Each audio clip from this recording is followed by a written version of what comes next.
So the Aquifer Sciences Initiative is a collaboration between Aquifer and the International Association of Medical Science Educators.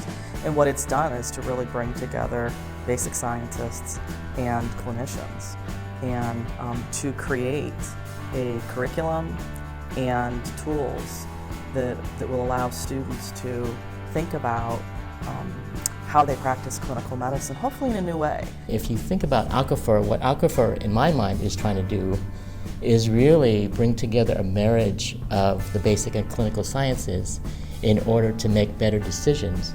And not only that, but in the process, hopefully helping to train our students and our future physicians a lot better.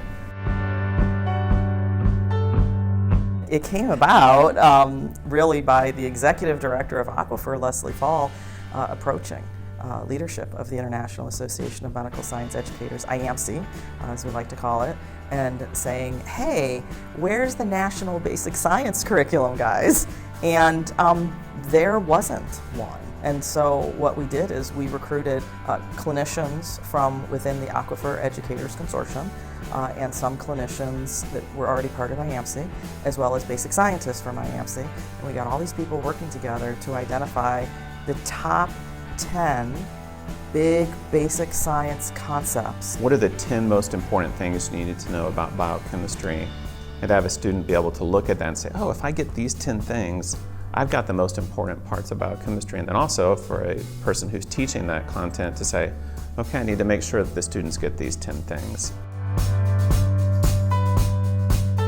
If you look at the quality improvement initiatives as well as the healthcare value initiatives, those are all things that we're trying to do as a medical community to improve care for our patients. But one thing that I've never heard come up in that discussion is really how do we train our physicians better?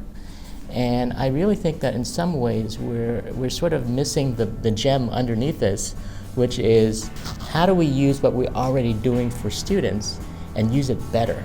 And that tool is really the basic sciences. So when students are learning things, as they go from years 1 and 2 to years 3 and 4, they often have a hard time taking the information that they learn in the classroom and applying it in the clinical environment. I think the nice thing about Aquifer Sciences is the way it presents the material should help students take that information because they're learning it in a more clinical, practical setting, so that when they see a patient with that disease, they're like, oh yeah, I remember that. That makes sense. I see what's going on in this patient.